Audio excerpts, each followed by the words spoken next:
hope you're all doing well. So I think we can just start the presentation for today and let others join afterwards. I will just share the screen.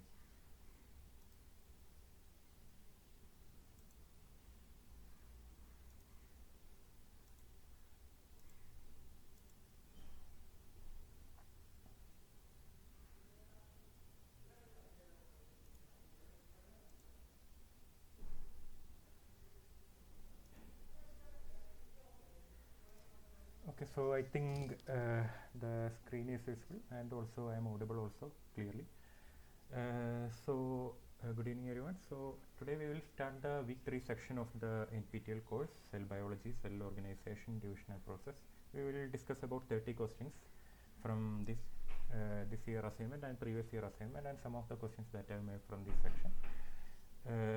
So if you have any doubts or if you have to give any answer, you can either unmute yourself or you can just type in the chat box and we can discuss accordingly. Okay. One minute.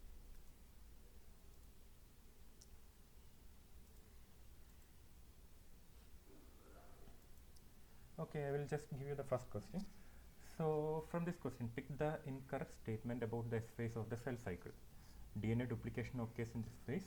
Once the cell crosses the restriction point in the G1 phase, it irreversibly enters the S phase. Certain external stimuli can reverse the progression of S phase even after the cells have crossed the restriction point. In yeast, progression through S phase requires the CLB5 and CLB6 cyclins. Which might be the answer? Which is incorrect regarding the S phase? Which statement might be incorrect? Option 3. Okay, I am hitting option C. Any other option?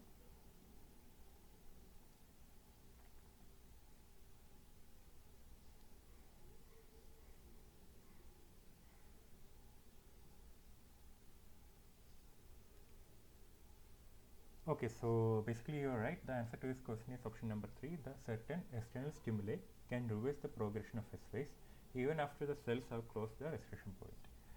So basically if you look into the first question, S phase is the phase where DNA duplication occurs. That is correct. Once the cell crosses the restriction point in G1 phase, it irreversibly enters the S phase. So basically cell division is a unidirectional process, right? It acts like a cycle. Basically it goes in a cyclic manner. In this case you can see that it's in a clockwise manner, right? So in between it can enter into a G0 phase if it wants to specialize into a particular function and all.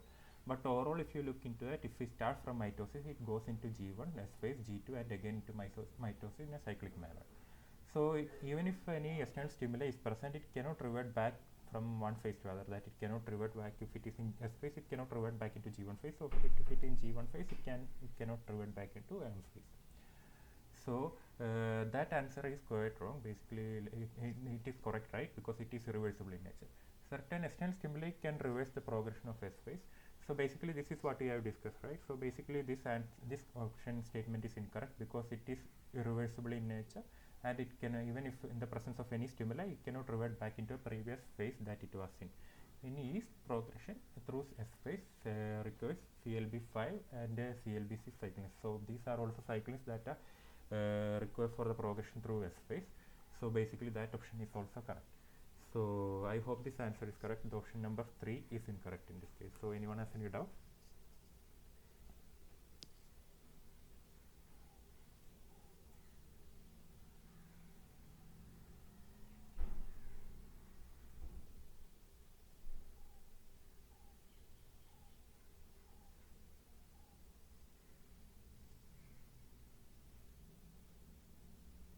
Okay, so I think it's quite clear. I will just move on to the next question.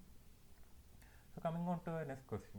The origin replication complex or ORC binds the original replication at the late G1 phase throughout the cell cycle at early S phase or throughout replication, which might be the answer.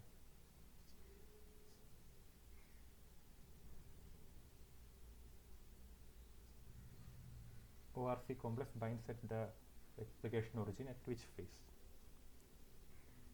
Whether it is at the late G1 phase, S phase, throughout replication or throughout the cell cycle.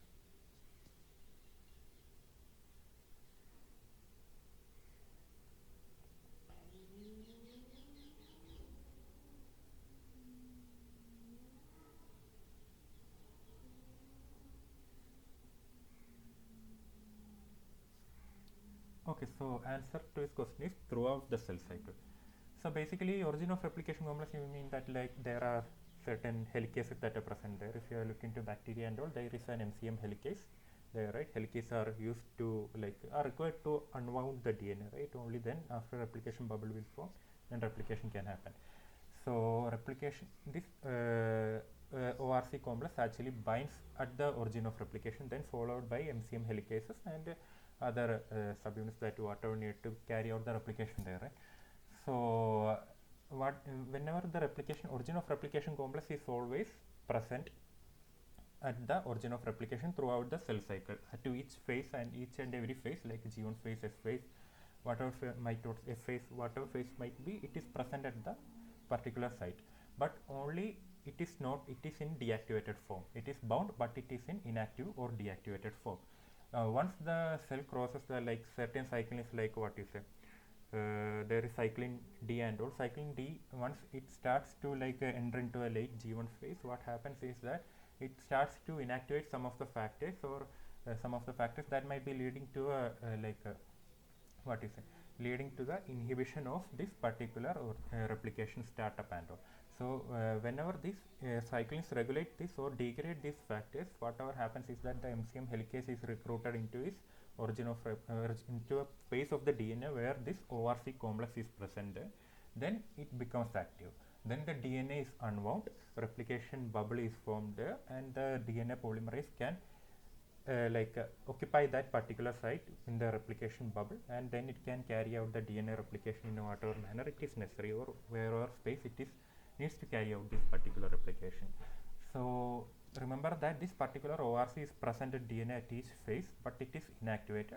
It is only activated at the S phase when the cyclin D, actually cyclin D, inactivate certain factors that might be rendering this particular complex, this ORC complex, inactive, or might be preventing the transport of MCM helicase onto near to the region of ORC where the origin of replication complex is present there.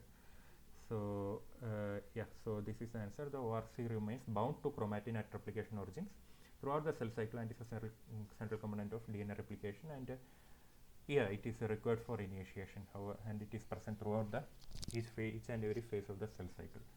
So I think this answer is quite clear. So anyone has any doubt?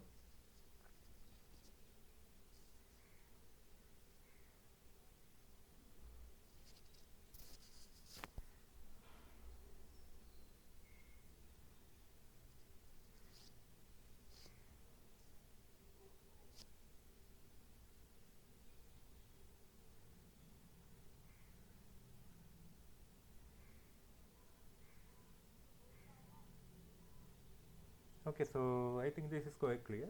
So I will just move on to the next question then. So coming on to the next question. Which cyclin CDK interaction enables the cell to pass through restriction point of G1 phase? Cyclin D with CDK3 and 6, cyclin D with CDK4 or 6, cyclin D with CDK4 or 3, or none of the above, which might be the answer. Restriction point we have discussed earlier in the previous weeks also, so you might know the answer.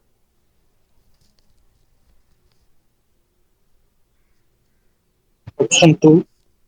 I'm getting option number 2. Any other option?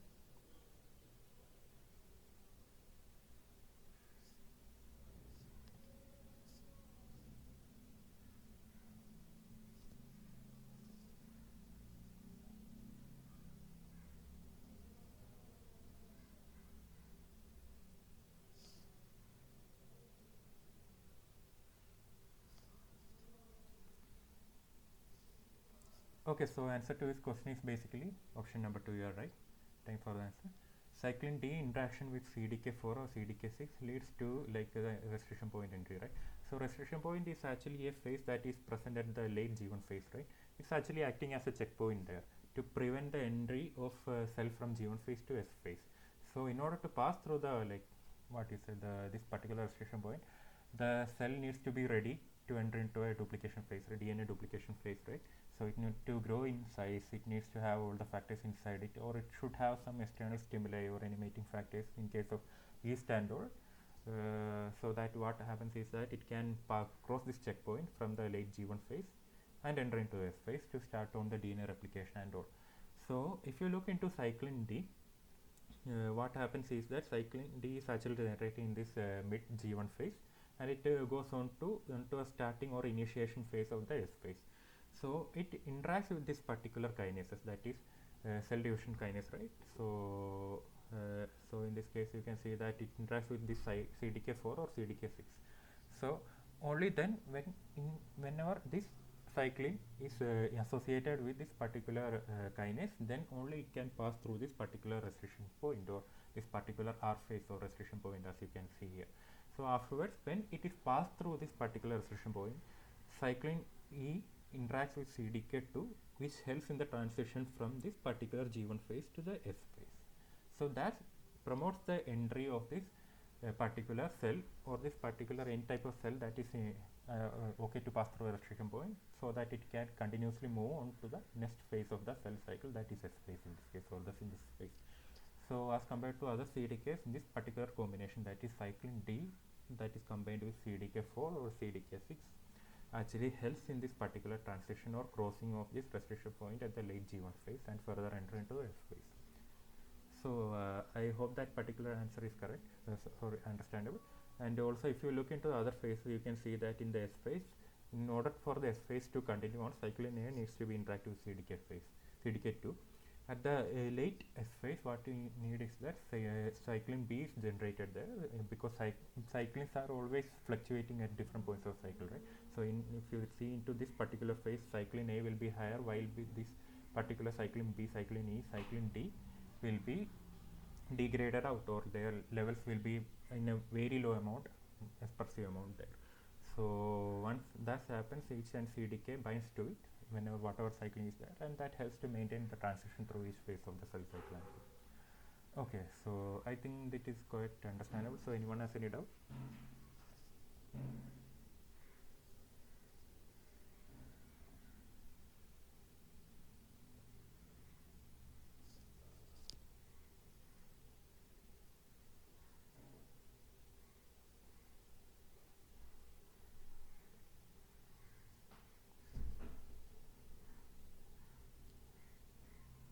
Okay, so I think it's clear. I will just move on to the next question then.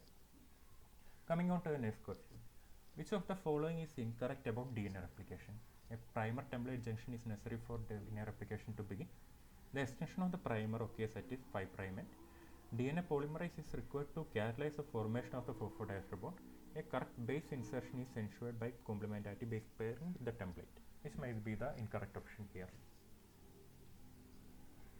One of these options is incorrect.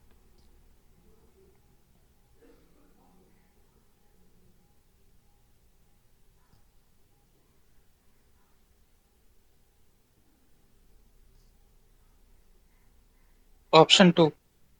Okay, I'm getting option number 2. Any other option?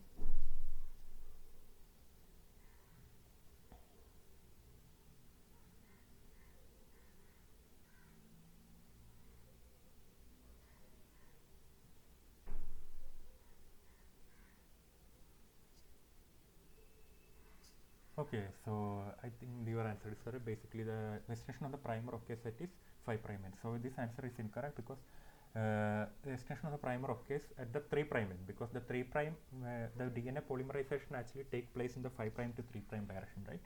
So whenever a 5' end needs to be started there, the 3' end of the primer should be present there. That should be free. The 3' hydroxyl group should be free in that case, and then the 5' end of a nucleotide comes, and then it attaches to a 3' end, and then polymerization happens in that 5' to 3' in a unidirectional manner, right? So basically that option is incorrect. The extension of a primer occurs at its 3' end, not at its 5' end.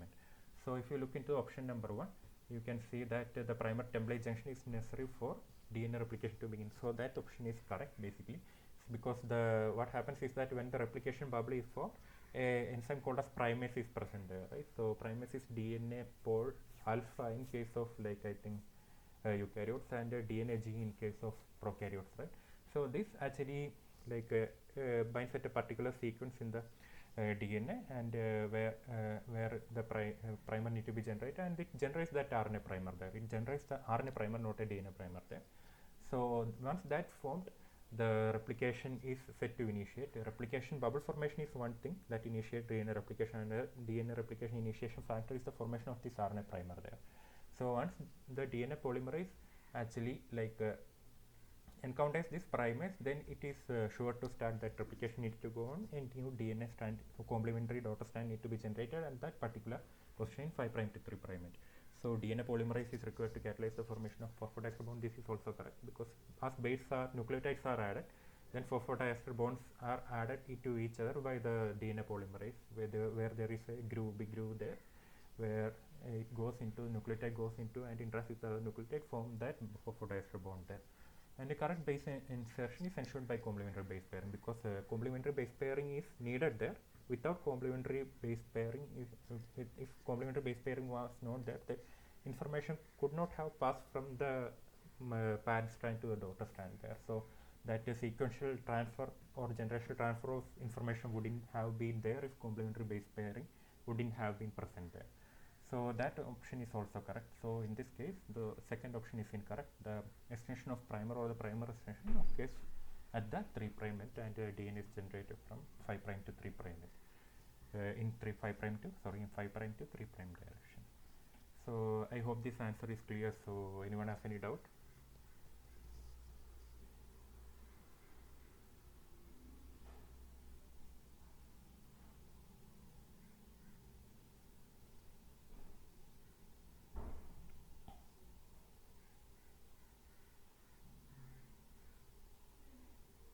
So I think it's quite clear, right? So I will just move on to the next question then. Coming on to the next question. A phosphodiester bond is formed between 3' hydroxyl group of the preceding base to the alpha phosphate at the 5' carbon of the following base, 5' hydroxyl group of the preceding base to the alpha phosphate at the 3' of the following base, 3' carbon of alpha phosphate of the preceding base to the alpha phosphate of the 5' carbon of the following base, 3' hydroxyl group of the preceding base to the 5' hydroxyl group of the following base, which may be the answer. This is similar to the previous question that we have encountered.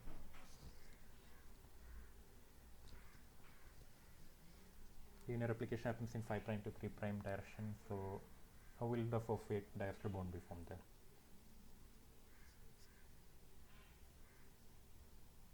Option 1. Yeah, I'm getting option 1. Any other option?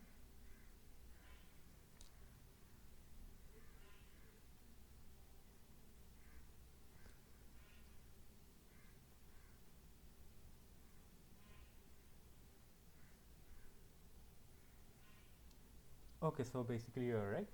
The phosphodiester is formed between 3' hydroxyl group of the preceding base to the alpha phosphate at the 3' carbon of the following base. So basically this is the structure, right? You can see that this is the nitrogen bases, and these are two hydrogen groups. So if you look into two hydrogen group, then one might be adenine, other is thymine. So you can see 3 hydrogen bonds, one is guanine, other is cytosine. So you can see that that is joined together by hydrogen bond, and also you can see that there is a sugar moiety there, glucose moiety there, right? Sorry, pentose moiety there. So that is attached to the nitrogen base, and nitrogen of the nitrogen base by what is a glycosidic bond and glycosidic bond, because it is nitrogen linked. And also you can see that if you look into two sugar moieties there, it is linked by a phosphodiester bond there. So if you look into DNA polymerization, as we have earlier discussed in the previous question, actually what happens is that DNA polymerization takes place in 5' to 3' end, right? So consider that this is the 3' end. So this particular moiety comes to join. So what happens is that there is a hydroxyl group present there, hydroxyl group that is present here, and the phosphate group at this particular carbon, this is called as the 5' carbon, and this is called as the 3' hydroxyl group there. This phosphate actually attaches to the 3' hydroxyl group of the pentose sugar to form what is called as a phosphodiester bond there. So there are two groups of ester bonds that are happening there. That's why it's called as a diester bond there. And as the interaction also happens to have taken place with the help of a phosphorus group that is present in this moiety, it is called as a phosphodiester group there, or phosphodiester bonding there. So that's how this particular bonding is formed there, and this particular whole backbone that is formed by phosphodiester bond is called a phosphate backbone. That is and these three interactions, that is hydroxyl bonding, hydrogen bonding, in glycosidin bonding, and phosphodiester bonding actually makes the overall three-dimensional structure of that particular DNA molecule there, plus other interactions also take place within that particular DNA molecule, but these three interactions are important in case of maintaining the whole three-dimensional structure of that particular nucleic acid, whether it is RNA or whether it is DNA in this case, or double-stranded RNA or double-stranded DNA, whatever it might be. So yeah, so I think that's the answer. The phosphodiester bond is formed between 3' hydroxyl group of a preceding base to the alpha phosphate at the 5' carbon of the following base. So anyone has any doubt regarding this?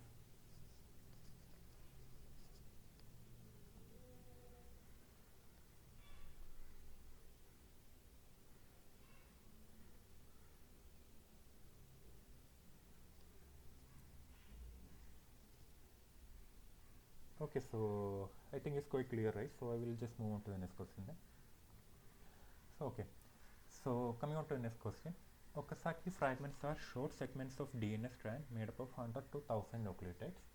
Short segments of RNA strand made up of 100 to 2000 nucleotides.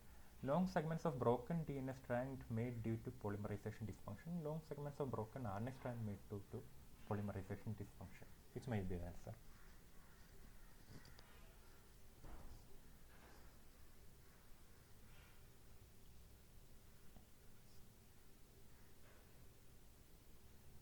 It's an easy question basically.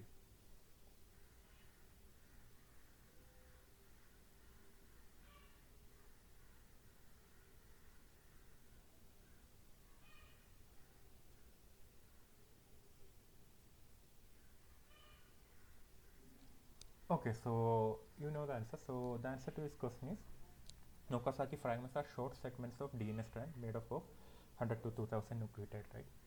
So basically what happens is that this is the DNA polymerization mechanism. It's an elaborate mechanism. It is much more detailed if you look into how many subunits are there in a DNA polymerase, how it functions, how the lagging strand is synthesized, and how is the leading strand synthesized there.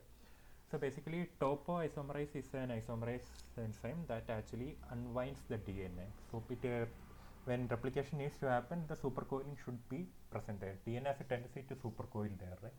So in case of condensation of into chromosomes and all, DNA needs to supercoil itself and gets packaged into chromosomes, right?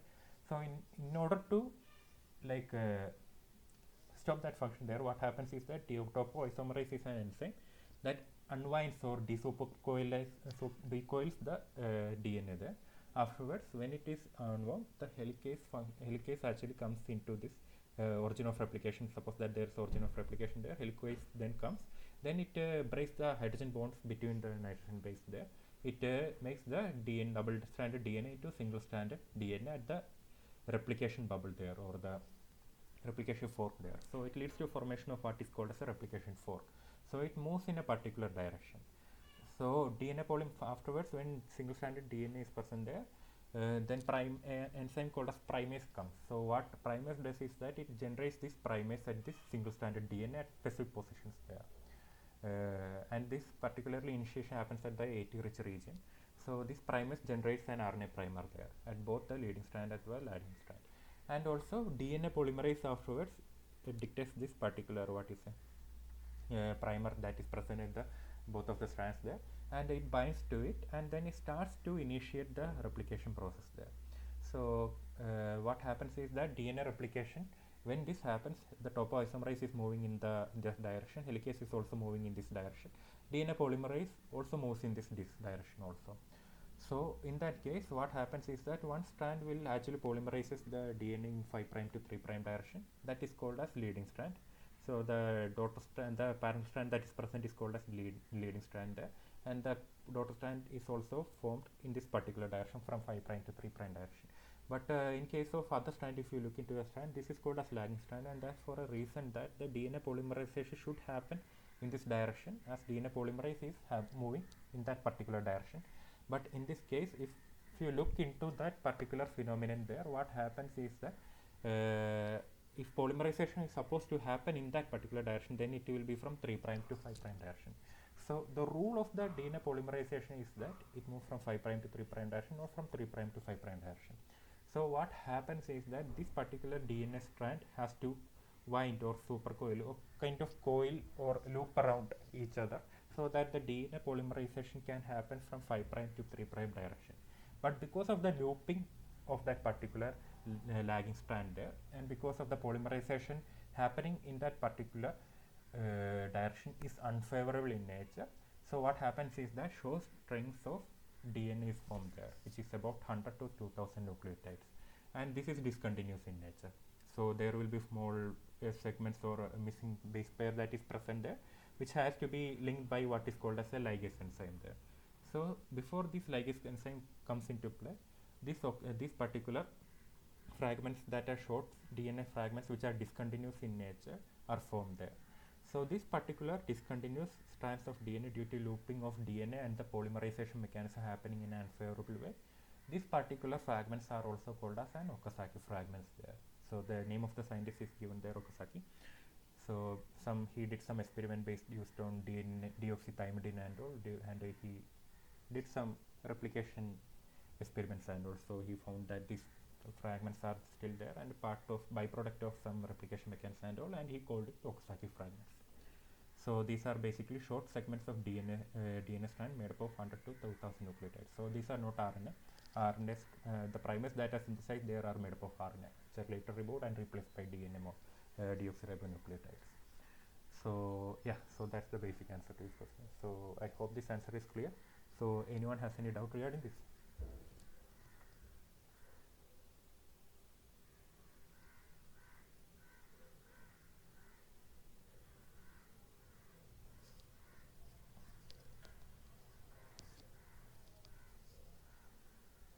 Okay, so I think it's quite clear, right? So I will just move on to the next question then. Okay, pick the incorrect statement of prokaryotic DNA replication. The prokaryotic chromosome is usually circular. The prokaryotic chromosomes have multiple origins. Replication initiation requires initiator proteins and primosomes, and replication proceeds bidirectionally, which may be the answer. This is the incorrect statement.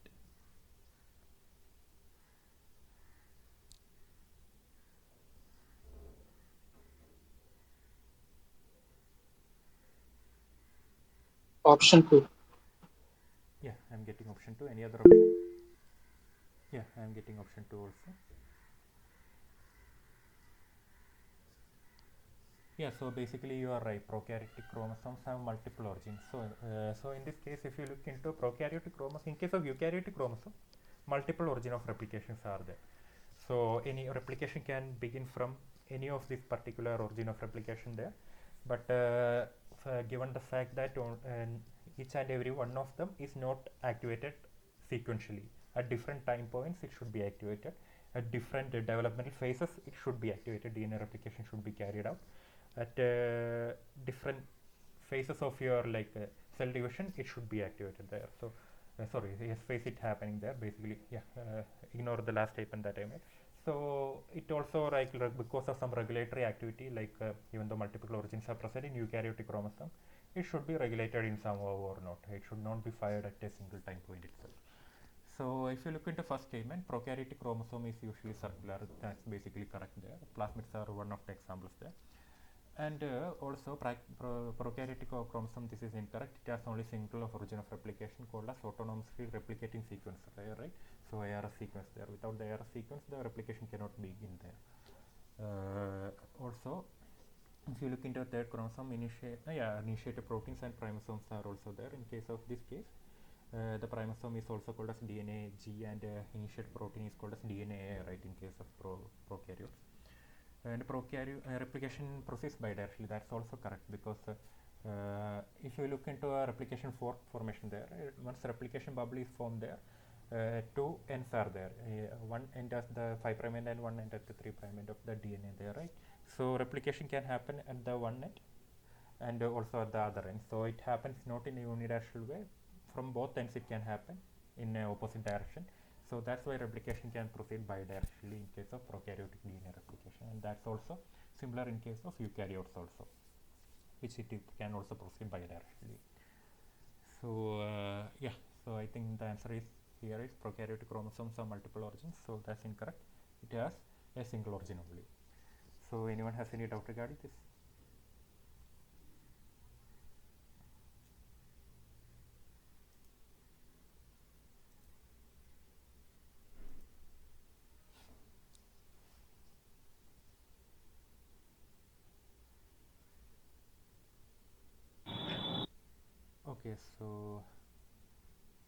Okay, so I think it is quite clear. So I will just move on to the next question. Okay, which pathway initiates the synthesis of D-type cyclins? GPCR coupled signaling pathway, H-core signaling pathway, MEK signaling pathway, or all of the above, which might be the answer.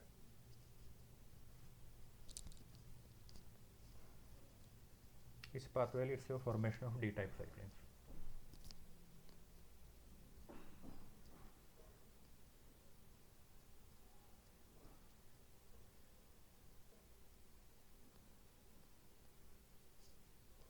Okay, I am getting option number 3.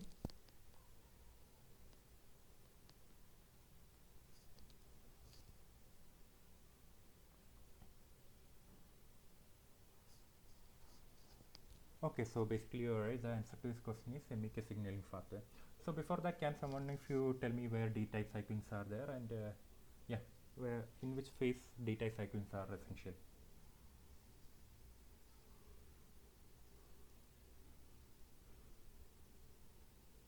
There are different cyclins, right? Cyclin B is present in M phase. D-type cyclins are present in.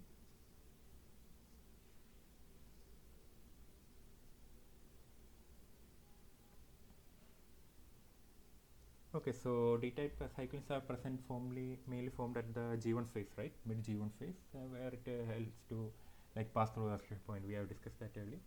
And like D-type cyclins are generated through this pathway, what you called as MEK signaling pathway or MAP kinase ERK pathway.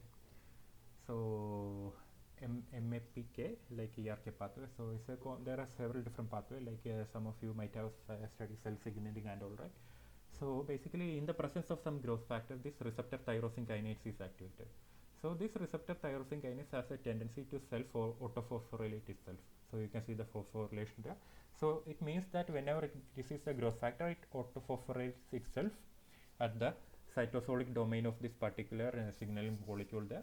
And when it is in this case, when it is phosphorylated, it is active. So when it is active, it actually recruits these proteins there.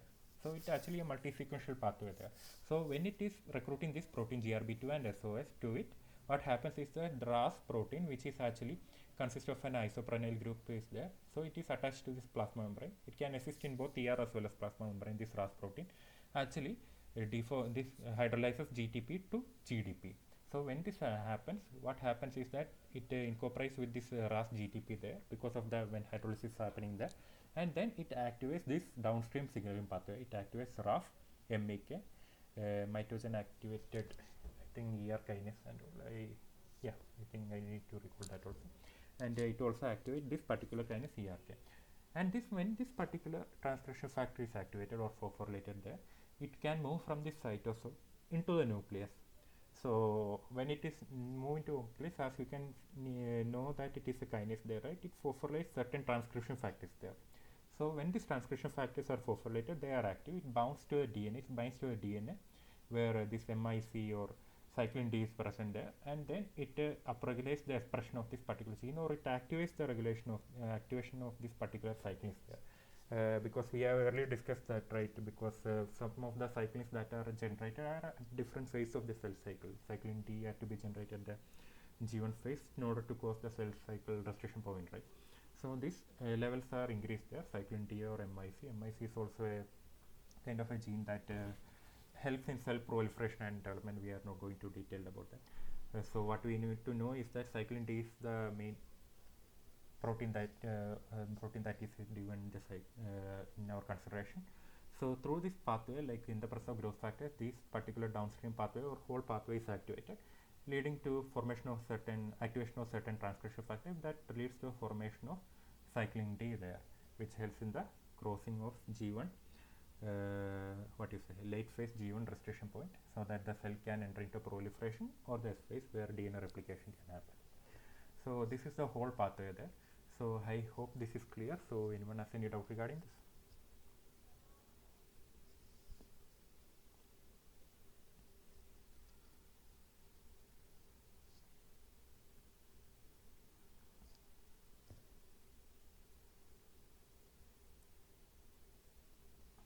Okay, so I think it's quite clear. So I will just move on to the next question then. Okay, So Okazaki fragments are formed in which strands during the DNA synthesis? Leading strand, lagging strand. Neither leading or lagging strand during replication. They form during transcription, or none of the above. This is an easy question, basic one, right? Option 2. Yeah. So option 2. So you know that lagging strand there, right? Because we have explained this in the previous question also. Yeah, so I'm not going to explain this. So I think you know that mechanism. So should I explain it once more, or should I move on to the next question? Or anyone has any doubt regarding this?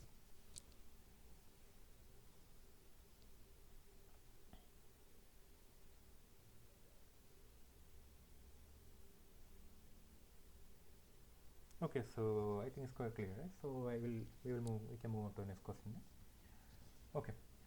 So the unwinding of the parallel DNA helix during replication is carried out by replicative DNA helicase called as DNA A, DNA B, DNA C, or all of the above. Which might be the answer? Which is the helicase here?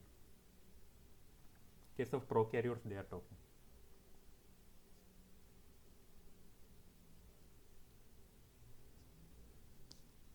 Okay, I'm getting option number B.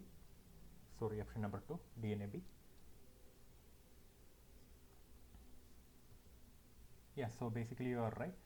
DNA B is the helicase that is present there. So can you tell me like what is this DNA A as well as DNA C? DNA B is the helicase. DNA A is what and DNA C is what? In case of prokaryotes, proteins are different in case of like Saccharomyces cerevisiae or E. coli.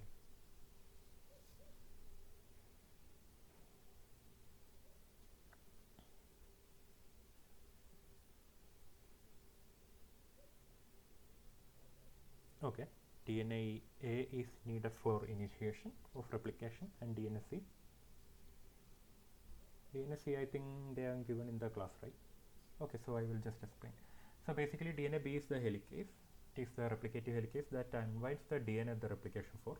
DNA B binds to a single stranded DNA, only single stranded DNA when it is present, which is stabilized by single stranded SSB single stranded binding proteins and all, and it moves in the 5' to T time direction to catalyze the unwinding in there. So it is an ATPase, right? It uses ATP to unwind the DNA, hydrolyzes ATP, which gets its energy. And DNSC actually is also a protein complex, as a protein subunit that helps to load the DNA B helicase onto DNA.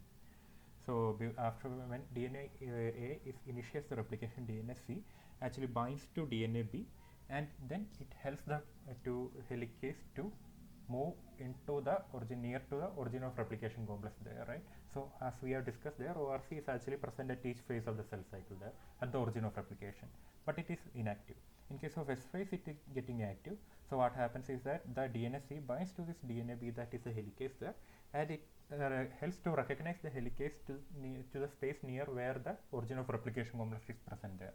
So once this happens, the in bidirectional way helicase moves in the opposite direction. Two helicases are there, right? One to one end of the ORC and the other to the other end of the ORC, and they move in opposite direction, creating a replication bubble there. So this DNA helicase actually binds to DNA B helicase and helps to load that particular DNA B into a DNA. So it maintains the open conformation of the DNA B is there, because the DNA helicase needs to be open conformation, not in a closed conformation. Only then it can incorporate with the DNA, close itself, and then carries out the whole reaction there, forming the single stranded DNA and the replication bubble there. DNA, as we have discussed, DNA is the initiation protein that binds to specific DNA sequence and promotes the formation of the replication bubble there. So yeah, so those are the three proteins that you present here. So I hope this is clear. So anyone has any doubt regarding this?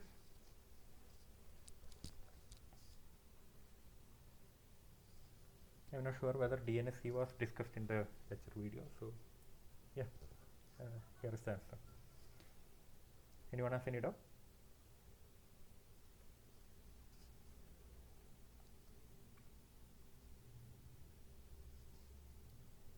Okay, so I think it's quite clear, right? So unwinding of parallel DNA, helicase that is DNAB. So coming on to the next question. Pick the incorrect statement of eukaryote DNA replication. Eukaryote chromosomes are linear. they have multiple origin of replication. All the origins fire simultaneously. DNA replication happens only once per cell cycle, which might be the answer. Incorrect statement, not the correct one. Three of them are correct, one is wrong. Option 3. Option 3. All the origins fire simultaneously. So basically that's right. So it's an incorrect statement. So all the there are, even though there are multiple origin of replications that are present in the eukaryotic chromosomes, right? But what happens is that all of them do not gets activated simultaneously, because some regulatory issues and regulation that has been taking place in DNA replication, as we have discussed in the some of the previous one of the previous question before. Some of the replication origins are active, some of them remains inactive or will be active at a particular time point in the S phase also, or a particular developmental stage, or whatever it may be, or particular tissue specific activity also, whatever it needs to show there. So all of them do not fire simultaneously, but they fire in a regulatory dependent manner, whatever you might say that. And also eukaryotic chromosomes are linear, so they are basically linear in nature. You know the structure of the chromosomes there. And also in case of prokaryotes, it is circular in nature, example in case of plasmids and all. And also DNA replication happens only one per cell cycle. Yeah, because this needs to be maintained there, right? If DNA replication is maintained continuously, what might happen is that the DNA might be synthesized for a or throughout the cycle, that we probably don't want.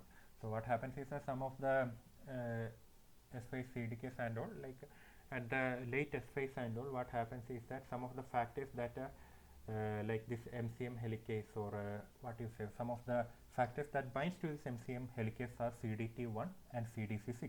These particular factors are phosphorylated and then or inactivated and then degraded out in this case.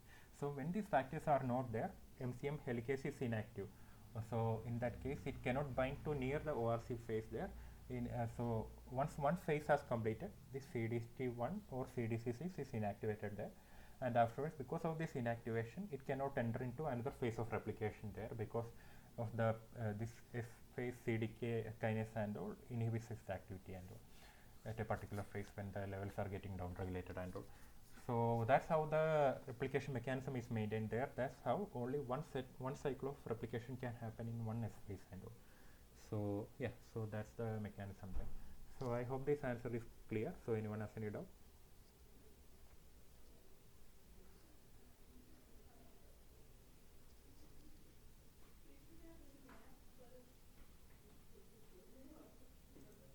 So I think it's quite clear, right? So we can move on to the next question then. Coming on to the next question. INK or INK4 family of proteins act as inhibitor of certain cycling CDK complex that prevents the transition into different cell cycle phases. P21 belongs to that family of protein and prevents generation of which type of complexes. So there are certain factors that prevents this cycling from being formed, apart from these other regulatory activities that is taking place there. So P21 is kind of an inhibitor in this case. So what does this prevent? Like what cycling CDK cycling formation does it prevent? CDK cyclin D, CDK406, cyclin E, CDK2, cyclin B, CDK1, or cyclin A, CDK1, which may be the answer. P21, P57, P15. These are all proteins, inhibitor proteins. So which protein would it bind to and or prevents the formation or rendering is inactive, so that the transition wouldn't take place there?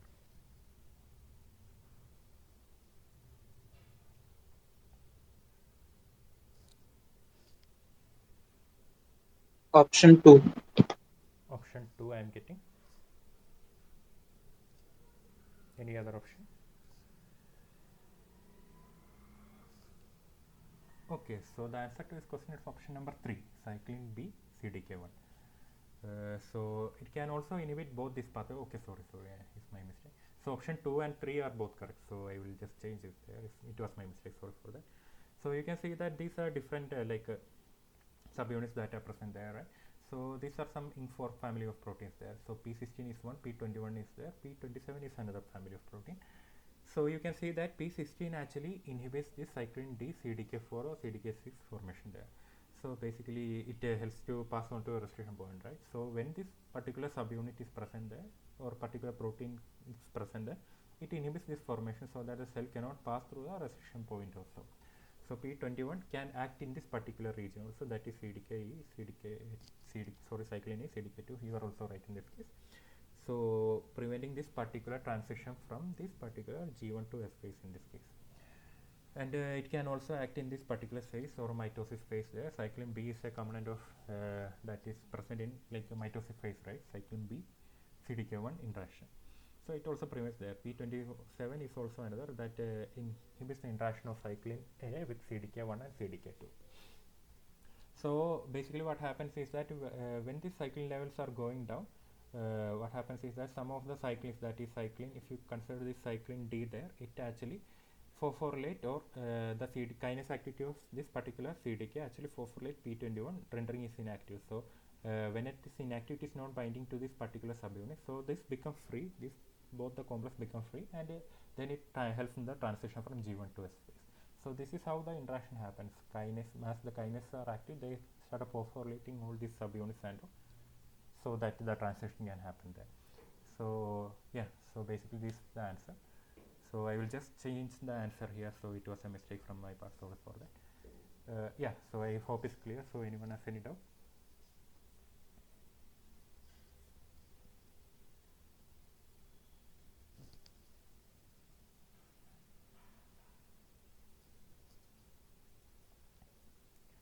Okay, so I think it's quite clear. I will just move on to the next question.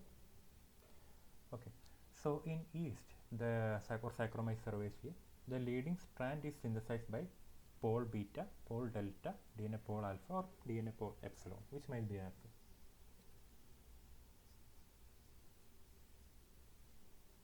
Leading strand.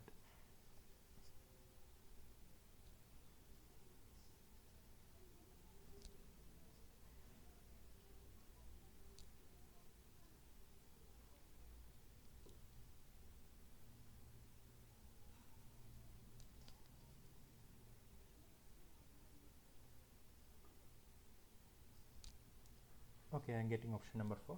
So you're basically right. The option number 4 is the answer. So DNA polymerase epsilon subunit, right? So it consists of alpha. In case of eukaryotes, it consists of alpha, epsilon, and delta there, right? So basically, can you give the function of this each subunit there? Like we know that at this point, leading strand is synthesized by epsilon. What does pole alpha, pole delta, or pole beta do? What are their functionality in Saccharomyces cerevisiae?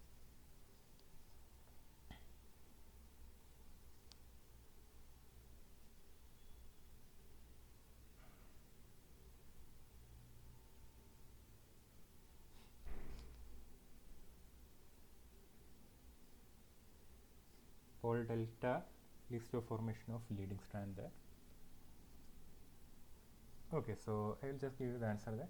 So if you look into this pole beta, basically, okay.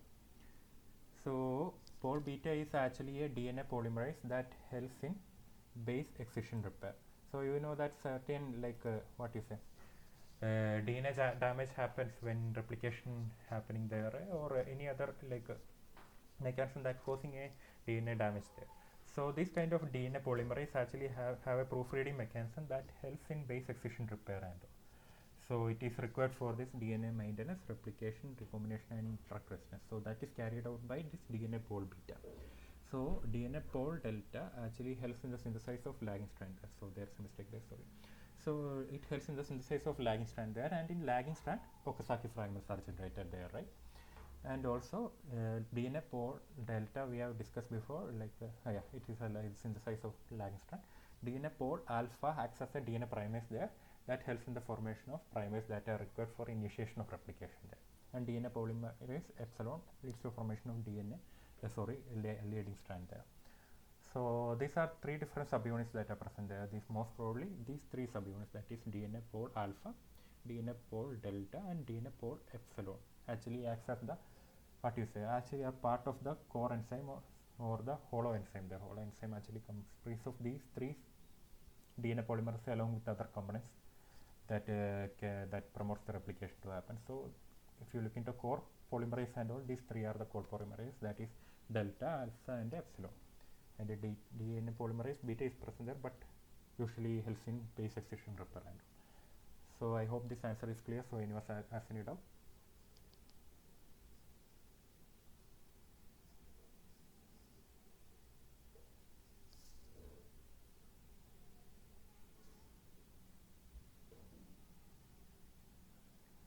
Okay, so I think it's clear. So I will move on to the next question then. Okay, what is the role of FEN1 in eukaryotic DNA replication? It helps in replication bubble closure, leading strand generation, primer removal, or ligase activity. Which might be the answer? FEN1.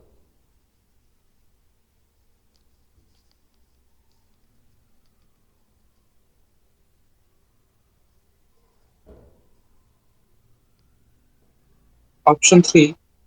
Okay, option 3 I am getting. Any other option?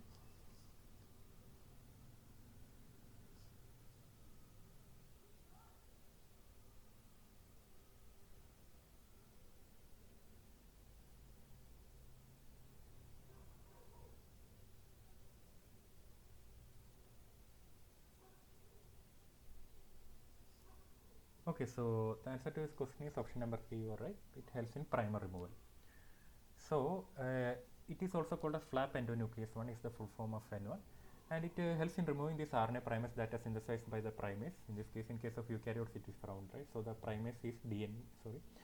So the primase that is found there is actually called as DNA polymerase alpha, right? Yeah, we have discussed that earlier. So it actually helps this removal of this RNA primers during that is formed during DNA replication, specifically in the lagging strand. And also in case of base excision repair, what happens is that some of the where the base mismatch is happening, some of the regions are removed there, RNA primer binds to this region, and then ligase mechanism of the DNA polymerase happens by the DNA polymerase beta, which actually synthesizes the or clears out that particular mismatch there. So FEN N1 actually has that mechanism. It belongs to this RAT2. RAT2 is also called as radiation sensitivity based on some studies that have been conducted in radiation sensitivity in some cells and all. It has been found that this particular FEN1 is actually getting upregulated in that case because DNA damage is happening in the presence of radiation there, right? So in order to clear that out, FEN1 expression is getting upregulated. So that's it why it belongs to this RAT2, radiation sensitive to family of this particular nucleases, which carries out this both endo and exonucleating activity. So during DNA replication, RNase H1 removes RNA primer, leaving a multinucleotide gap with the last ribonucleotide attached to a downstream DNA strand. So DNA polymerase delta then fills in the gap and strands downstream, which displaces the downstream DNA and generating a fine flap with the ribonucleotide. So FEN1 actually clears this flap that has been generated by this particular removal of RNA primase there, and by DNA ligase 1, this particular gap that is being formed by this FEN1 because of the removal of this particular primer flap there, DNA ligase actually fills in the gap that is present there, or it actually seals the particular nick that is formed by this FEN1 activity. So it is also called as flap endonuclease 1 and it belongs to RAT2 endonuclease family. Sorry, nuclease family, carries out both exonucleatic as well as endonucleatic activity. Replication by closely not there, leading strand generation, that is actually formation of DNA polymerase ligase activity is carried by DNA ligase 1. So yeah, so that's the answer basically. So anyone has any doubt regarding this?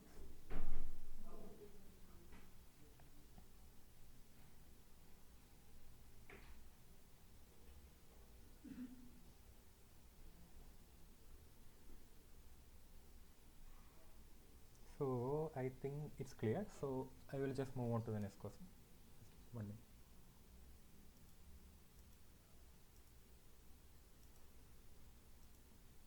Okay. Yeah. So coming to the next question. What is the role of retinoblastoma or RP protein in regulating S-phase entry? It activates ETOs transcription factors to promote DNA replication. It represses ETOs transcription factors to prevent premature S-phase entry. It directly phosphorylates DNA polymerase for replication initiation. It degrades cyclin D to halt cell cycle progression. Which may be the answer? Okay, I'm getting option number 1. Any other option?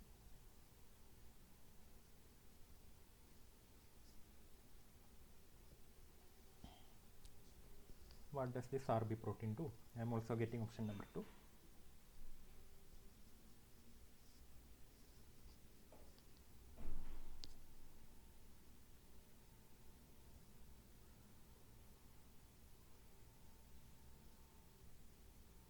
Okay, so the answer to this question is second, not first. It actually represses the ETF transcription factors to prevent premature S-phase entry.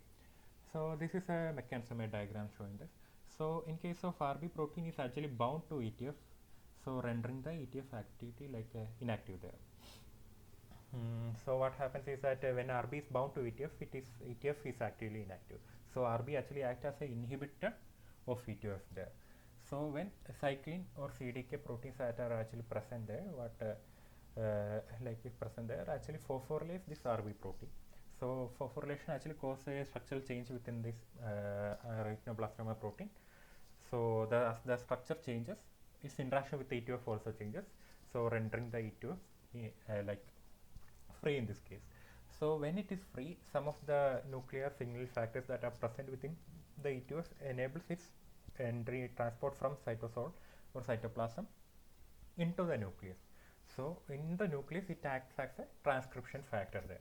So when it is bound to the nucleus, because of the transcription factor activity there, because it induces factors, it actually it helps in the formation of certain like cell cycle progression factors that helps in the progression of cell from G1 phase to S phase. So that's how it promotes the S phase entry. RB is not an activates, it does not activate E2F, however it represses E2F whenever it is bound to E2F there. When it is phosphorylated, it becomes free and E2F is also free there, which afterwards E2F migrates to a nucleus. It helps in the formation of certain cell cycle factors there that enables the cell to transition from G1 to S phase, that is, it enables the cell cycle progression or cell division progression there. So that's the answer. So it represses retinoblastoma or RB protein, represses E2F transcription factors to prevent the premature entry. So E2F transcription factors to prevent the premature S phase entry, thereby preventing the cell cycle entry. So anyone has any doubt regarding this?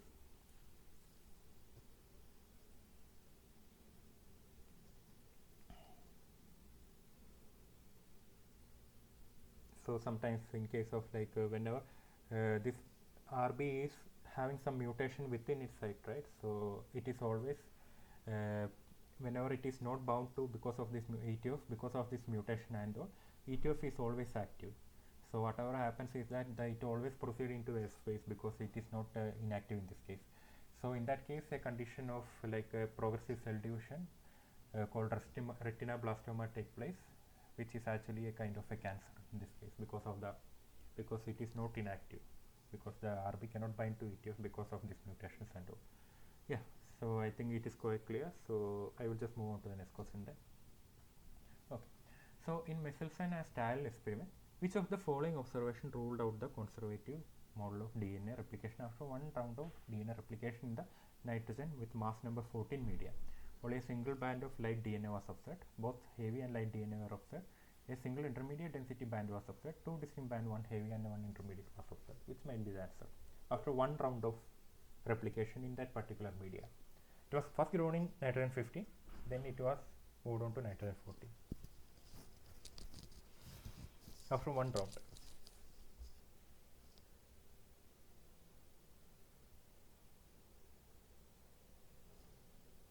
Option 3. Okay, option 3 I am getting. So any other option?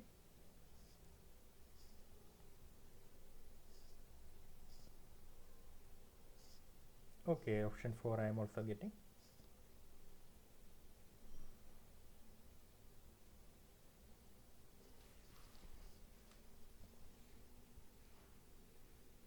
Okay, so the answer to this question is a single intermediate density band is observed. You have to know that like only after one round of replication we have to observe, right? So in case of this is the whole experiment you also know, but I am just repeating that as well. So initially the E. coli consisting of the DNA, it consists of the DNA, right? So it was actually grown in nitrogen 15 media. So nitrogen has an atomic number of 7, but the mass number can change. It can be 14 or 15, and 15 is actually heavier as compared to that of 14, right?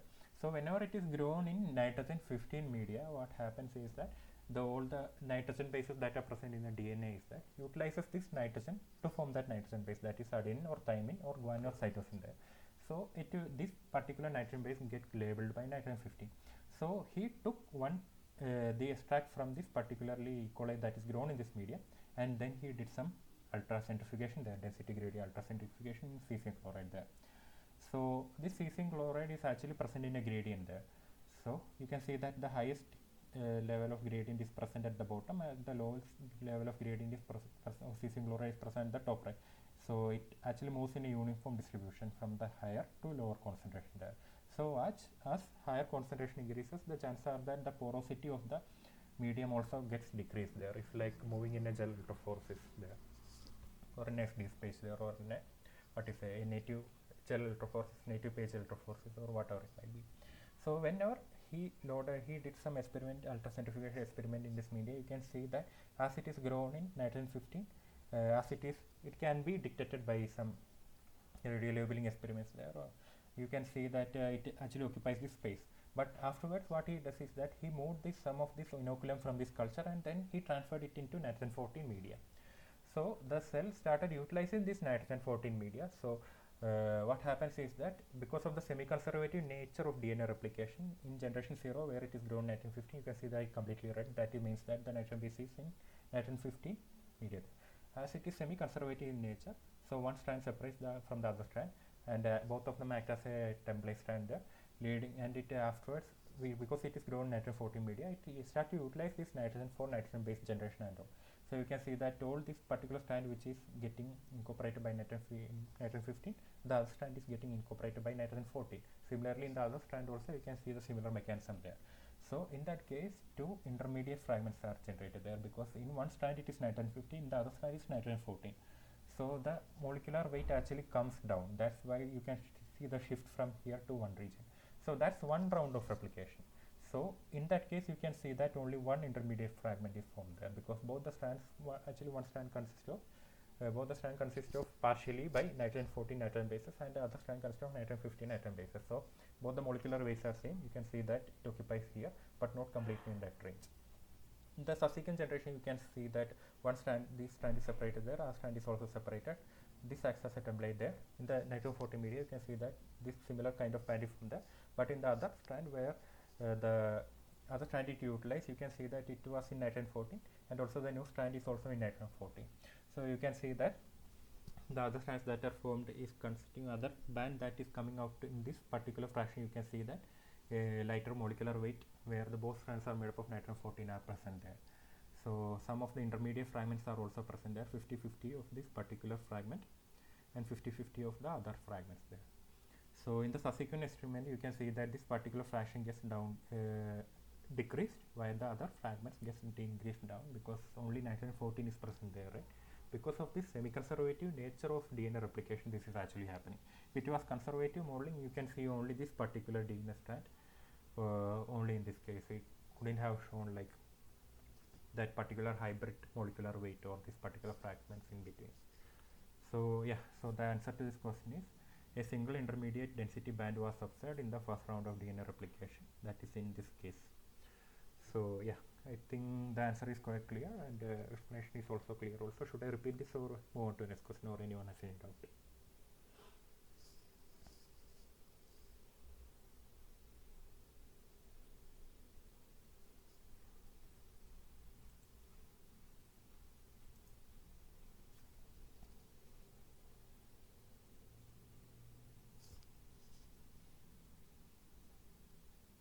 So it's quite clear, right? I will just move on to the next question. Okay. Coming to the next question, the negative charge on DNA is due to which of the following components? Nitrogen bases, deoxyribose, phosphate group in the backbone, and hydrogen bonds between bases. Which might be the answer? Option 3. Okay, I'm getting option 3.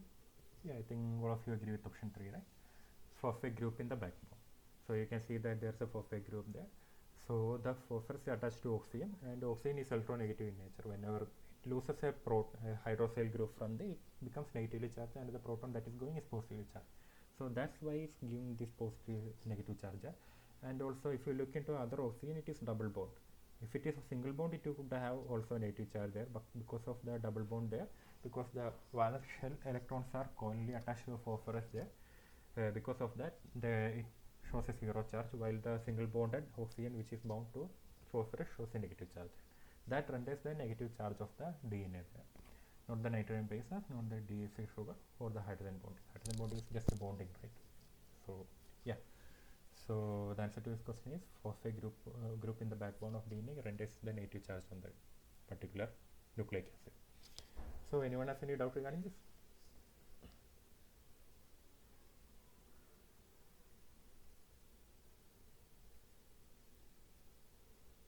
Okay, so it's a easy question, right? I will move on to the next question.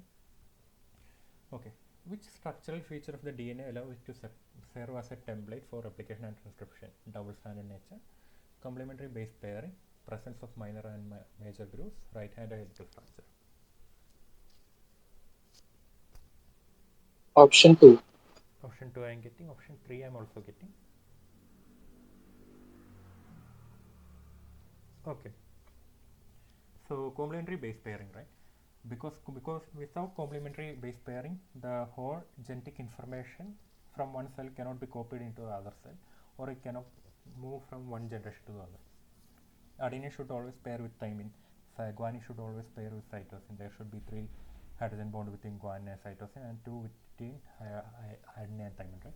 So this complementary base pairing is what allows the DNA to serve as a template, and also helps the DNA to move on to the next generation and all. And the information that is stored should be copied from one generation to other. So this complementary base pairing is there. Double-stranded nature of the DNA is actually required for maintaining the structural integrity of the protein and all, the nucleic acid and all, and also to combat that into much complex three-dimensional or secondary structures and all. So that's not why it serves as a template.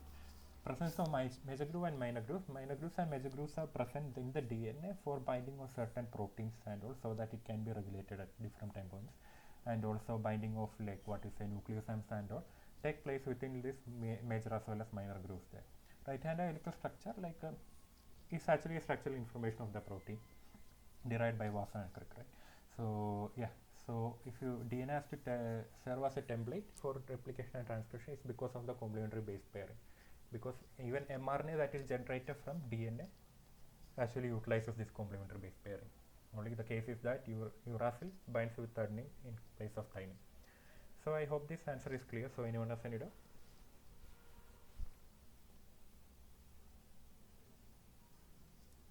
Okay, so I think I can move on to the next question, right? So coming on to the next question. Which of the following is a unique feature of eukaryotic DNA replication compared to prokaryotic DNA replication? It occurs bidirectionally. It requires RNA primase. It has multiple origin of replication. It uses DNA polymerase to synthesize new strands. Option 3. Option 3 I am getting. Yeah, I think all of you agree with option 3, right? It has multiple origin of replication. So basically, in case of prokaryotes, only one single origin of replication is there, called as autonomously replicating sequence. While in case of eukaryotes, multiple origin of replications are found there, and these are not fired at the single time or simultaneously, based on some regulatory activity or based on which cell type it is present there, or which developmental stage that a particular organism is. Some of these initiation of replication at a particular single origin of replication from this pool of multiple single of origin of replication is actually regulated there. So misfiring cannot happen there, and it should be regulated in this case, even though there are multiple replication origins there. So yeah, so unique feature is it has multiple origin of replication there. So anyone has any doubt regarding this?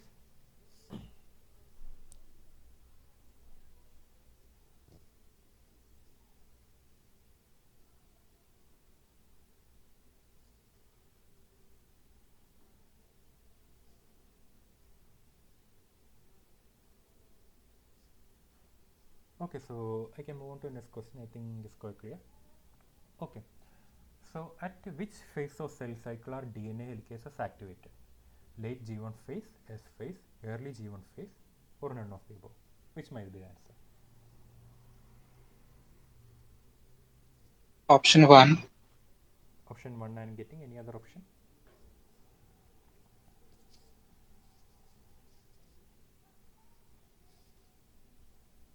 DNA helicases are activated.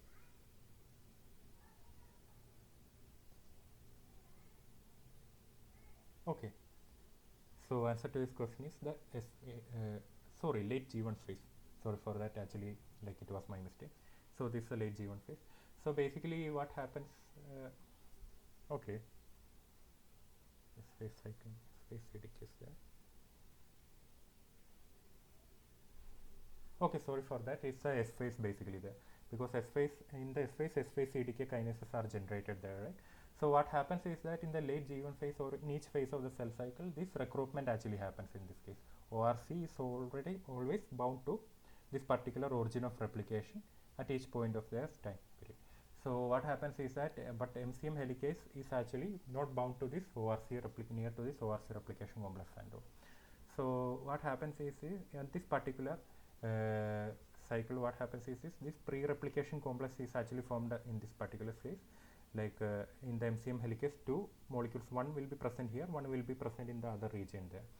So yeah, this leads to a formation of ORC along these two helicase molecules, MCM helicase molecules, leads to a formation of pre-replicative complexes there.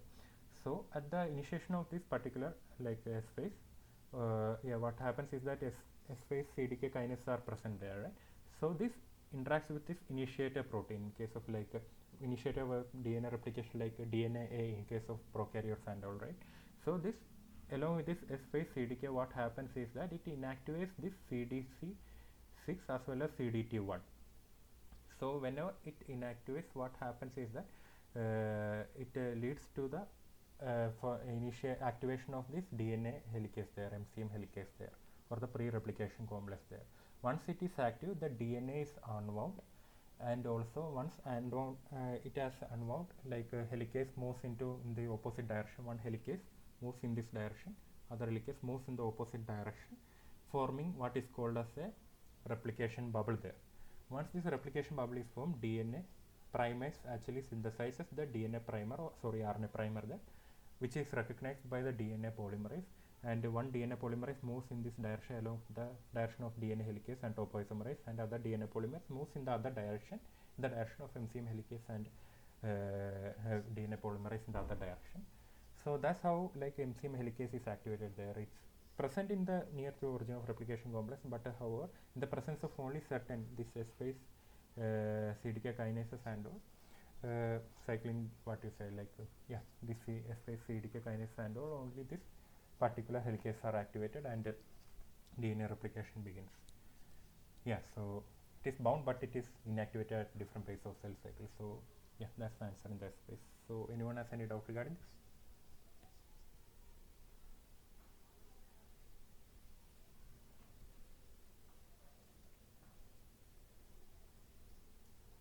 Okay, so I think it's quite clear.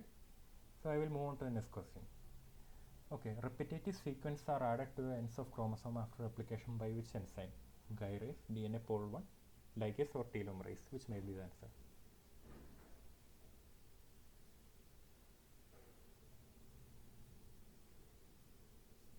Okay, I'm getting option number 4.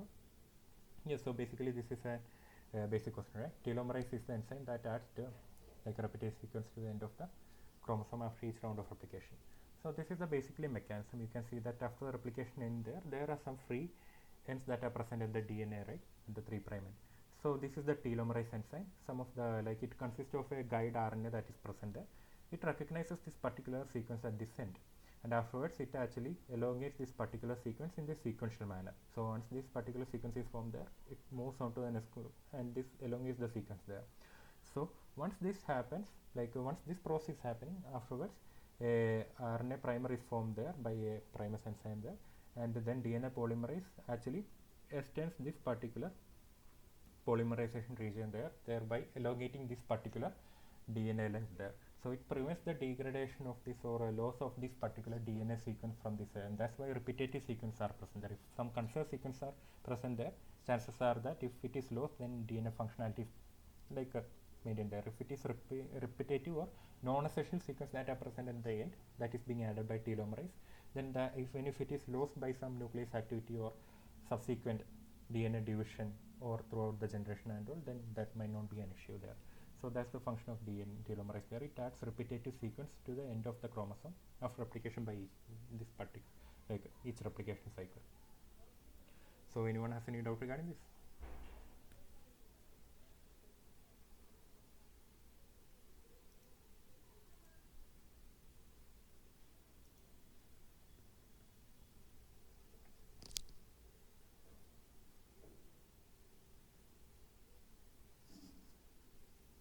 Okay, so I think it's quite clear, right? So I will just move on to the next question. Coming on to the next question, what is the primary function of the DNA clamp or PCNA in eukaryotic DNA replication? It stabilizes the RNA primer, it removes the RNA primer after replication, it prevents DNA polymerase from dissociating from the DNA template, or it unwinds the DNA helix ahead of replication fork. Which may be the answer? Okay, I am getting option number 3. Basically, DNA clamp is something of a protein that is found in both prokaryotes and eukaryotes, right? In case of replication, it is important basically. Okay, so basically, like option number 3 is the basic answer. Like it prevents DNA polymerase from dissociating from the DNA template. So basically, if you look into the subsequent question, this actually is carried out by certain endonucleases, right? So primase generates RNA primer, but it is removed by some like proteins like FEN1 or RAT2 endonuclease or isonuclease, etc. And then ligase comes in, and then it actually extends the nick that is formed by the removal of this RNA primer there. It unwinds DNA helix across ahead of replication fork that is carried out by helicase enzyme there. So the answer to this question is like a DNA clamp. So what happens is that a clamp loader is something that is first coming on to bound to a DNA. So it recognizes the primer there. Clamp loader binds to this region where primer is there, followed by the clamp that is found that is getting attached to this clamp loader there. And afterwards, when it is getting attached, there is some protein called as a top protein that acts as a flexible linker that then interacts with the DNA polymerase subunits, right? So DNA delta, DNA alpha, and DNA epsilon in case of eukaryotes there, right? So this then comes and this actually forms a core, what is called as a hollow enzyme there. Like it consists of core enzyme plus these kind of clamp loader clamp proteins or top proteins and all. So yeah, so it is found in case of both eukaryotes as well as prokaryotes. So it prevents the DNA polymerase from dissociating from the DNA template, so that the DNA polymerization can happen sequentially. So I hope this answer is clear. Anyone has any doubt?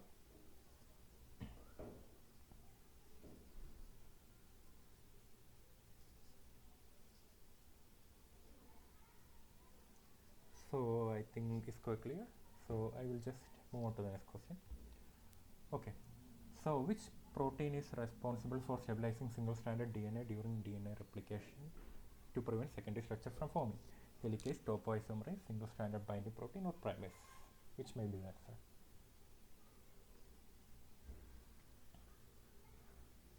Option 3. Yeah, I'm getting option number C. Yeah, I think each of you agree with option number C, right? Single-stranded binding protein. So basically, these are binding proteins that consist of an oligonucleotide binding domain. So whenever replication fork is getting formed there, right, this single-stranded binding protein comes in a cluster, and it binds to this particular AT-rich region where replication initiation has started, and also to other regions within the DNA where single-stranded DNA is present there, right? So from the name itself, you can see that it is a single-stranded binding protein because of this particular domain, that is oligonucleotide binding domain. This particular region bind to this region, and then it initiates this particular prevents the DNA to wind into the double stranded on itself. Basically, some of the other enzymes also needed, but it prevents, because of the single-stranded binding proteins, it prevents the formation of double strand from the single-stranded, keeping the replication bubble open there. Helicase actually unwinds the DNA. Topoisomerase actually decoils the DNA from the supercoiling that are present in the chromosomes there, so that helicase can function and it can unwind the DNA from double-stranded to a single-stranded. Primase is actually an enzyme that leads to that enables the formation of RNA primers there, which initiate the DNA process there. So answer to this question is single-stranded binding protein, which stabilizes the single-stranded DNA which prevents the formation of secondary structure. It also prevents the DNA from getting degraded by endonucleases, and also it prevents the formation of double stranded from the single stranded DNA up to a time point. So anyone has any doubt regarding this?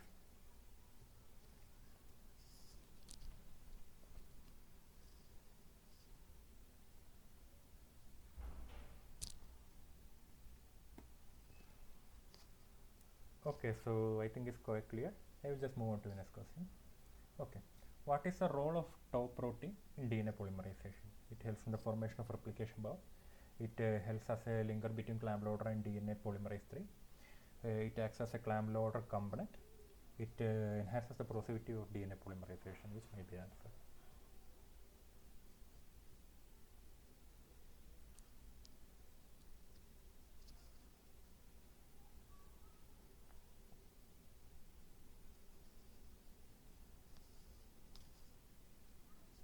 What is the function of this tau protein?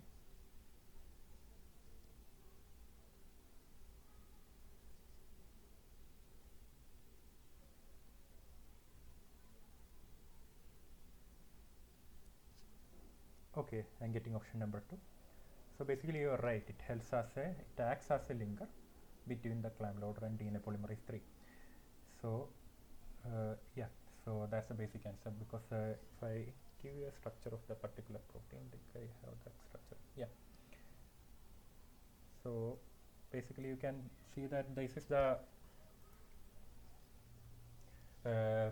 DNA polymerase structure, right? You can see that this is the clamp loader there, this is the sliding clamp there, and this is the tau protein, 3 set of tau protein you can see there. This is the DNA polymerase 3.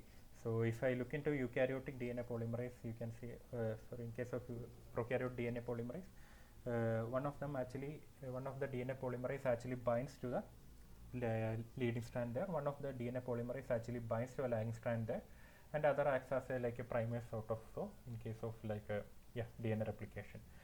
So because the DNA replication bubble is forming there, right? So it is getting made from a double-stranded DNA into a single-stranded DNA there. One acts as a leading and one as the lagging strand. So in order for the polymerase enzyme to interact with each other, what happens is that this tau polymerase actually acts as a flexible linker. You can see that it acts as this kind of shape structure, and it is kind of flexible in nature. From the structure itself, you can know that. So the one of the polymerase can freely move along the lagging strand, adding the nucleotide to each end, and other to the leading strand, forming the nucleotide to the other end, the other strand there, like the leading strand there. So because of the flexibility of the tau protein, the mechanism of DNA polymerization actually happens in a freely maintained manner there. So that's why tau protein actually acts as a linker between clamp loader as a DNA polymerase 3. So I hope this answer is clear. So anyone has any doubt?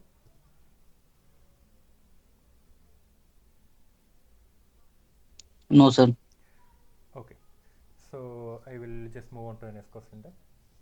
So before moving on, that some of the, like, I think the slide got mismatched in this case. So some of the function of this single-stranded binding protein is that it helps to stabilize the single-stranded DNA during replication to prevent the formation of single structure. We have discussed this before, and it also binds to single-stranded DNA, preventing it from coiling, forming secondary structure, and also prevents it from attack by nucleases. And also it attaches this to a single-stranded DNA after it is unbound by helicase, preventing strand to reanneal or forming hairpin structures. And yeah, this we have discussed before, and it also provides a signal to a DNA polymerase, which then initiate the replication process to happen. And yeah, it also helps in interaction with other protein, helps enable DNA metabolism, and also stimulating certain enzymatic activity, and also proper localization of the particular DNA molecule there. So yeah, it also binds to these damaged regions present in the single-stranded DNA and preventing nucleus action until the repair mechanism has been initiated. So that's some of the additional functions that I needed to discuss regarding the single-stranded binding protein. So I think the slides got mismatched. Sorry for that. So yeah, I think you can take some notes regarding this also. Yeah, so coming on to the next question. So what is the consequence of a non-functional G1 checkpoint in the cell cycle? Cells cannot enter mitosis. Cells skip the S phase and proceed directly to a G phase.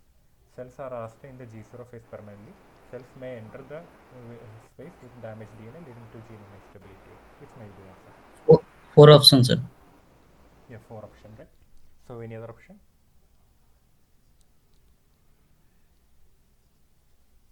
Yeah, so basically you are right. The cells may enter S phase with the damaged DNA, leading to genomic instability, because G1 checkpoint actually is regulated by several cyclin D and everything, right? Cyclin D, cyclin, those subunits, CDK1 subunits and all. So basically, if this particular checkpoint is inactive, the cell would not know whether the cell is ready to enter into a replication, whether the cell is having enough size to enter into a replication, whether it is healthy enough, or whether the proteins that are needed for DNA replication to have happened is generated within the late G1 phase or G1 phase or the S phase at that particular stage. So this all information is gathered within this particular checkpoint, right? Only once this particular information that is gathered is reliable, only then the cell can enter from the G1 phase to S phase, and that particular transition is essential. So if this particular checkpoint is inactive, say for retinoblastoma protein, right? So it binds to E2F. Whenever it is bound to E2F, it is inactive. Suppose that some mutation happens within the retinoblastoma, so it cannot bind to E2F. So E2F is always active there. So it acts as a transcription factor in the nucleus, leading to formation of several cyclins, S-phase cyclins that enables this transcription or cell cycle progression, right? So it leads to this continuous cell cycle proliferation, leading to what is called as a retinoblastoma in this case, or it's a type of a cancer there. So this is a type of checkpoints there. Because of this non-functional G1 cell checkpoint, cells will enter into S phase with damaged DNA. If DNA is damaged there, it cannot detect that, leading to genome instability or continuous cell cycle proliferation. So I hope this answer is understandable. Anyone has any doubt regarding this?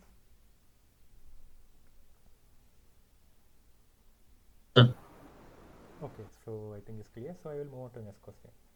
So this is just a diagram. Okay, so coming on to the next question. How many core DNA polymerases are present in the DNA polymerase holoenzyme? 2, 4, 1 or 3? How many will be present there?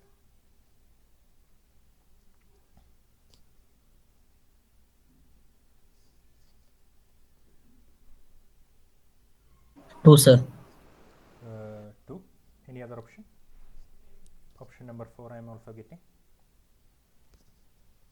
Okay, so answer to this question is option number, I will just, option number 4. So that is 3 holoenzymes are present there. So core DNA polymerase are present. This is the structure basically. So there's a sliding clamp, we have discussed this before. There's a top protein there which maintains the DNA polymerase flexibility there. So there are one DNA polymerase here, other one here, and other one here also. So basically one of the DNA polymerase actually binds to lagging strand, other binds to a leading strand, and other acts as a DNA primase there in some of the cases, and also in some cases it is inactivated in nature. So one of the if this particular DNA polymerase here you can see is actually bound to lagging strand, leading strand, the other two will be acting on the leading strand there. So one of the DNA polymerase at some point of time will be active and binding to a leading strand. In other cases, because the lagging strand is actually in a coiled form there, right? Because it has to generate the Okazaki fragment, it is actually in a coiled form, and DNA replication actually happens discontinuously there. So once one set of replication or one set of Okazaki fragment is formed by this DNA polymerase there, the position changes. So the next DNA polymerization DNA polymerase becomes active, taking on the next Okazaki fragments generation there. So this actually happens in a discontinuous manner. That's why there are 3 core DNA polymerases that are present there to increase the processivity of the whole DNA polymerase holoenzyme there.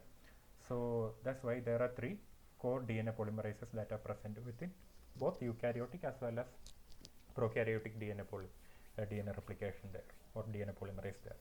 So I hope this answer is clear. So anyone has any doubt regarding this?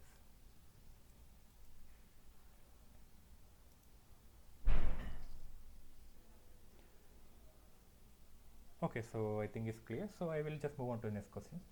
Coming on to the next question. What is the telomerase sequence, telomere sequence represented? How is it is represented? Telomerase activity is there, right? GGG, TTA, TTA, GGG, or GGT, TTT, or TTT, GGA. Which might be the answer? Option 2. Option 2 I am getting. Any other option?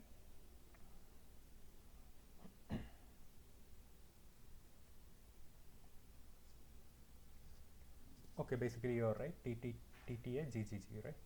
So this is a particular sequence that are added repetitively at the end of each chromosome. So the chromosome won't get even if it is getting degraded by nucleus, the concerned regions that are present between the DNA got get degraded, or the shortening of chromosomes might not get happen there.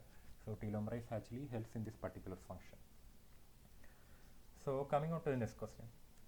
MCM helicases are loaded onto origin of replication with the help of which complexes? CDC2, CDT1, CDC6 and CDT1, CDC6 and CDT2, or CDC2 and CDT2? Which may be the answer?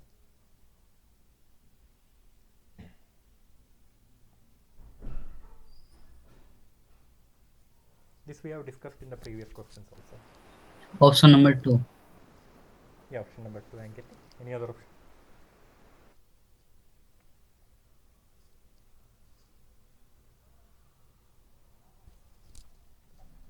Okay, so basically you are right.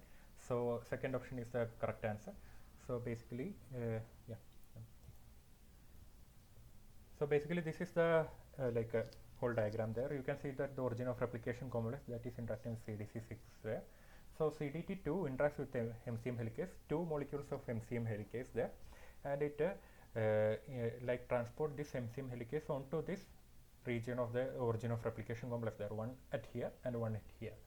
So afterwards they leave, and so afterwards when the MCM helicase is loaded into this particular region, both of them leave the MCM helicase free, and whenever the cell enter into S phase, the MCM helicase becomes active, and then it helps in the formation of the replication fork, so that replication can get initiated and all. So this particular mechanism, this particular whole complex that is formed by this because of the action of the CDC6 and CDT1 is called as pre-replicative complex, consisting of 2 MCM helicases and origin of replication complexes there. Yeah, so that's the basic answer to this question. So anyone has any doubt regarding this?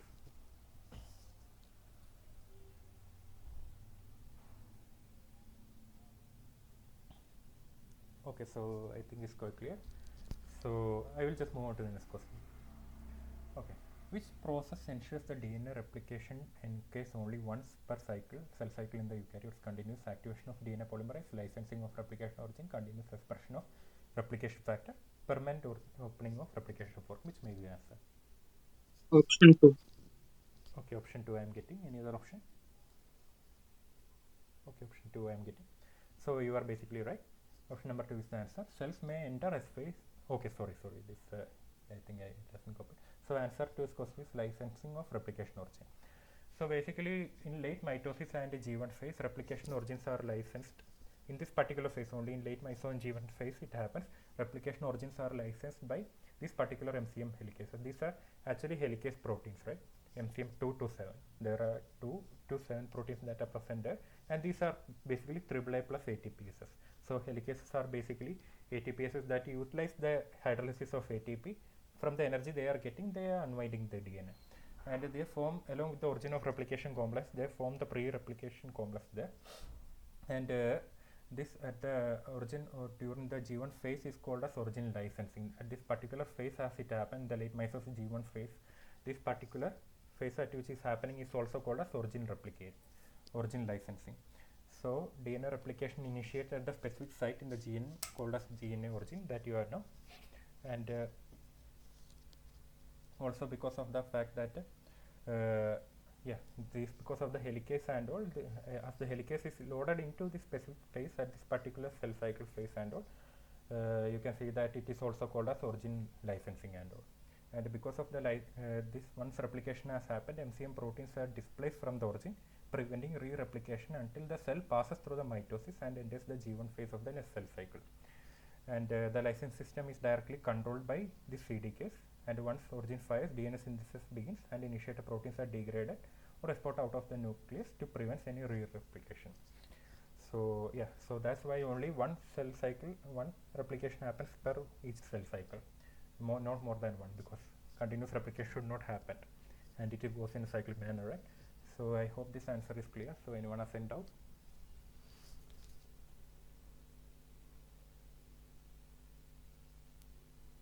Okay, so I will just move on to the next question. What is the function of DNA ligase in DNA replication? This is a basic question. Unwinding the DNA double helix, synthesizing RNA primers, seals making Saki fragments, adding nucleotides to the growing fragments, DNA strand. Which might be the answer? Option 3. Option 3, right? Seal next between Okazaki fragments. So basically you are right. So unwinding of DNA double helix is done by DNA helicase, synthesizing RNA primase by RNA primase, and adding nucleotide to growing DNA strand by DNA polymerase, right? So sealing nick between Okazaki fragments is actually a characteristic of DNA ligase 1. Yeah, DNA ligase. So I think its answer is clear. So anyone has any doubt?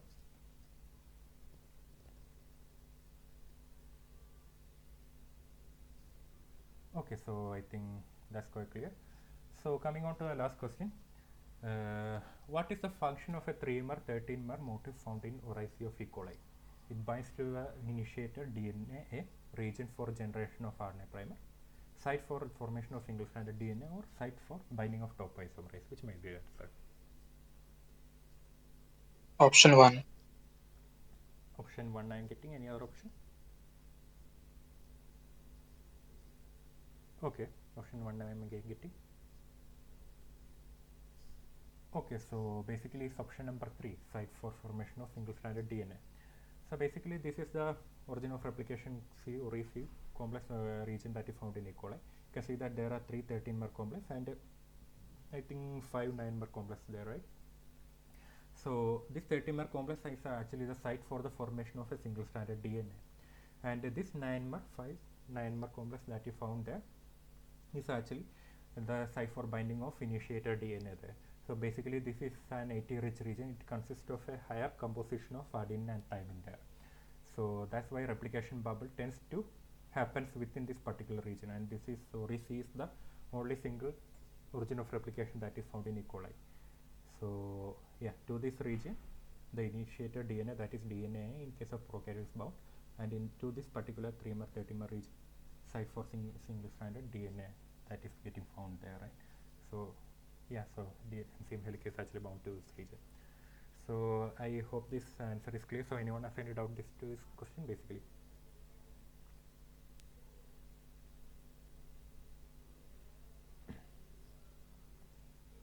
Okay, so I think we can end the section for today. I think you get to learn some of the questions that should be coming there.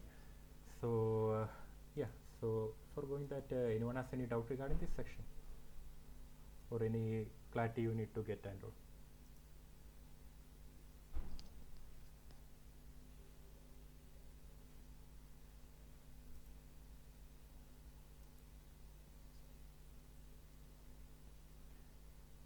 Okay, so I think we can end the section for today. So thank you for joining for the class. We will see you in the next section. Thank you, sir.